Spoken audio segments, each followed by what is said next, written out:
ایرسٹرا T V کے معزز ناظرین میں شکیل مند آپ تمام دیکھنے اور سننے والوں کو میرا السلام۔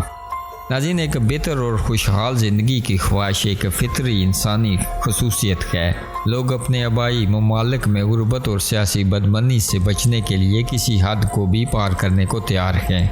افسوس کی بات یہ ہے کہ بہتر زندگی کی یہ تلاش اکثر المیہ میں ختم ہوتی ہے، جیسا کہ سینکڑوں پاکستانی تارکین وطن کے ساتھ ہوا جو یورپ پہنچنے کی کوشش میں ہلاک ہو گئے۔ ناظرین، ہم اپنی اس ویڈیو میں ایسے خاندانوں کی کہانی بیان کر رہے ہیں جو اس سانحے سے متاثر ہوئے ہیں۔ ہم ان کے بدقسمت سفر کے پیچھے کی وجوہات اور راستے میں ان کو درپیش چیلنجوں کا پتہ لگانے کی کوشش کریں گے، تو ہمارے ساتھ رہیے گا، ویڈیو کو آخر تک ضرور دیکھیے گا۔ ناظرین، محمد یوسف نے آخری بار 8 جون کو اپنے بیٹے ساجد یوسف سے بات کی تھی۔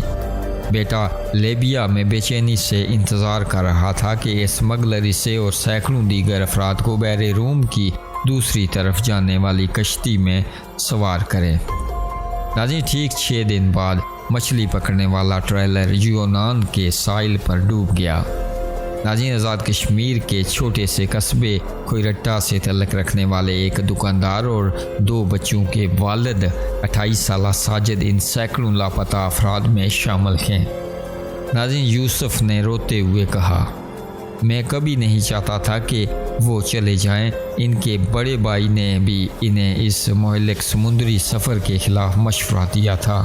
ایسا لگتا ہے جیسا آپ آگ پر چل رہے ہیں اور یہ آپ کو اپنی لپیٹ میں لے سکتا ہے۔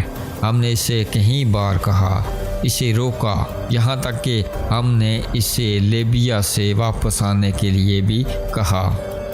ناظرین، پیر کے روز جب ٹریکنگ کے عدد و شمار نے یونانی کوسٹ گارڈ کے جہاز کے حادثے کے بارے میں مزید شکوک و شبہات کو جنم دیا، تو پاکستان میں پولیس کی ابتدائی تحقیقات میں اندازہ لگایا گیا کہ جہاز پر تقریباً 800 افراد سوار تھے۔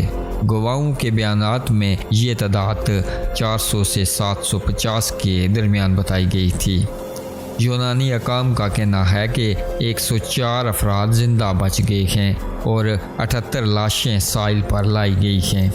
ناظرین، دی گارڈین نے کوئرٹا کے تقریباً 1 درجن خاندانوں سے بات کی جن کے بیٹے اور بھتیجے کشتی پر سوار تھے۔ ان سب کا کہنا تھا کہ ان کے رشتہ داروں نے ایک ایجنٹ کو 22 لاکھ پاکستانی روپے ادا کیے تھے جس نے انہیں یونان لے جانے کا وعدہ کیا تھا۔ بہت سے کنبوں نے اخراجات کو پورا کرنے کے لیے بھاری قرض لیا۔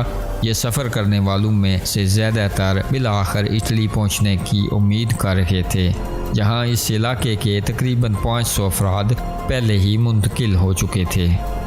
ناظرین، ساجد کا کزن 29 سالہ توقیر پرویز بھی جہاز میں سوار تھا اور لاپتہ ہے اور اپنے پیچھے ایک حاملہ بیوی چھوڑ گیا ہے۔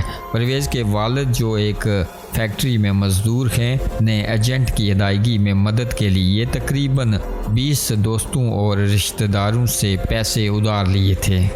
ناظرین، جہاز پر سوار ہونے والے گاؤں کے زیادہ تر لوگوں کی طرح پرویز بھی پاکستان سے ایک پرواز کے ذریعے لیبیا کے لیے روانہ ہوئے۔ انہوں نے اس سفر کی ادائیگی میں مدد کے لیے 2 سال تک سعودی عرب میں کام کیا تھا اور مئی میں یورپ کے اپنے غیر قانونی سفر کا آغاز کرنے کے لیے روانہ ہوئے تھے۔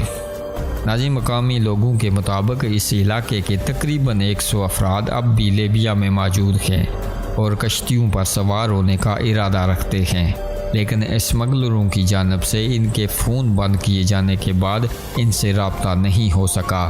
ایک بیوہ روبینہ کوثر نے بتایا کہ ان کا 26 سالہ بیٹا ایمند 6 ماہ قبل لیبیا چلا گیا تھا اور اسمگلروں کے ہاتھ خوفناک حالات کا سامنا کرنا پڑا تھا۔ انہوں نے کہا کہ انہوں نے اسے کھانے سے محروم رکھا، اس سے مزید رقم نکلوانے کی کوشش کرنے کے لیے اس کی پٹائی کی اور اسے فرار ہونے سے روکنے کے لیے اس کا پاسپورٹ اور دیگر دستاویزات لے لیے۔ ناظرین، 2 بچوں کے باپ بیکری پر کام کرنے والے 39 سالہ عبدالجبار کو بھی اٹلی پہنچنے کی امید تھی۔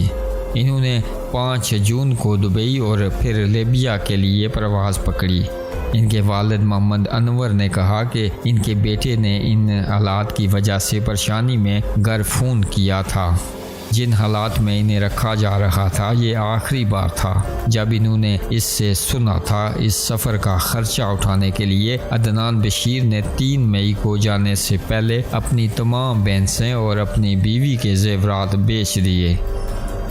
ناظرین، ان کے بیان کے مطابق جہاز اس وقت الٹ گیا جب کوسٹ گارڈ نے اس پر رسی باندھی، تاہم یونانی حکام نے اس الزام کو مسترد کر دیا ہے۔ ناظرین، اس ہماری ویڈیو کے حوالے سے آپ اپنی رائے کا اظہار نیچے کمنٹ باکس میں ضرور کیجیے گا۔ اپنا اور اپنے آس پاس کا ڈھیر سا خیال رکھیں۔ ہمارے نیکسٹ ویڈیو کے لیے ہمارے اس چینل کو سبسکرائب کیجیے گا۔ اسی کے ساتھ چاہیں گے آپ سے اجازت، اگلی ویڈیو تک کے لیے اللہ حافظ۔